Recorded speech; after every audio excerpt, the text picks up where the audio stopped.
భర్త మహాశయులకు విజ్ఞప్తి సినిమాకి వెళ్ళాము. Family entertainment cinema. ముఖ్యంగా స్టోరీ ఏంటంటే అనార్కలి వైన్స్ ప్రోడక్ట్కు మేనేజర్గా ఉంటాడు. స్పెయిన్కు పంపిస్తే స్పెయిన్లో రిజెక్ట్ చేయడం జరుగుతుంది.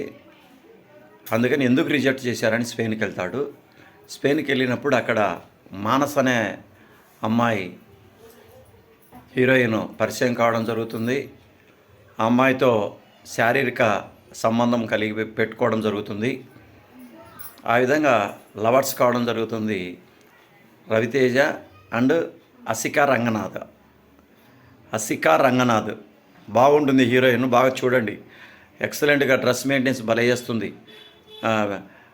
నెక్స్ట్ నటించడం జరిగింది అసికా రంగనాథ్. తర్వాత ఇండియాకు వచ్చిన తర్వాత తన భార్యకు తెలియకుండా ఉంటాడు.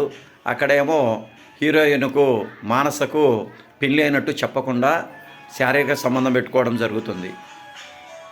ఇండియాకు వచ్చి తిరిగి వచ్చిన తర్వాత ఆ విషయం భార్యకు చెప్పడు. భార్యకు చెప్పకుండా సంసారాన్ని గడుపుతూ ఉంటాడు. మధ్యలో అనేక కామెడీ సన్నివేశాలు ఉంటాయి. మానస వచ్చేసి వ్యాపార పరంగా ఇండియాకు వస్తుంది.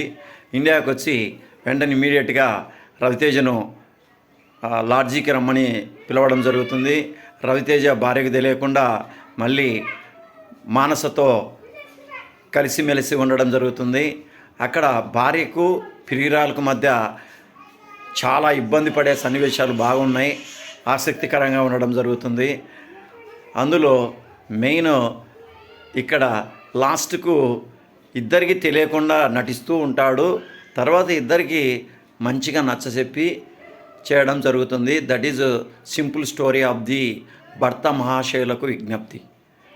సినిమా అయితే రవితేజ యాక్షన్ బాగా చేశాడు. తర్వాత వచ్చేసి హీరోయిన్స్ సూపర్గా ఉన్నారు.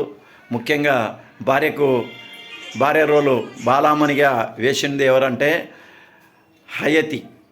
హయతి దాసనారాయణరావు మనవరాలని చెప్తున్నారు. డింపుల్ హయతి చాలా అందంగా ఉంటుంది. సినిమాలో అయితే బాగా యాక్షన్ చేయడం జరుగుతుంది. నెక్స్ట్ సునీల్ యాక్షన్ కామెడీ సన్నివేశం చాలా బాగుంది. వెన్నెల కిషోర్ సూపర్గా చేశాడు కామెడీ. హీరోయిన్స్ బాగా పాటలు బాగా ఉన్నాయి, ఎక్సలెంట్గా ఉన్నాయి. అందరూ కుటుంబ సమేతరంగా పోయి చూసి రావచ్చు. దట్ ఈజ్ భర్త మహాశయులకు విజ్ఞప్తి. చూడండి. భర్త మహాశయులకు సినిమాలో పులిసీతో కూడా చిన్న పాత్ర నిర్వహించడం జరిగింది.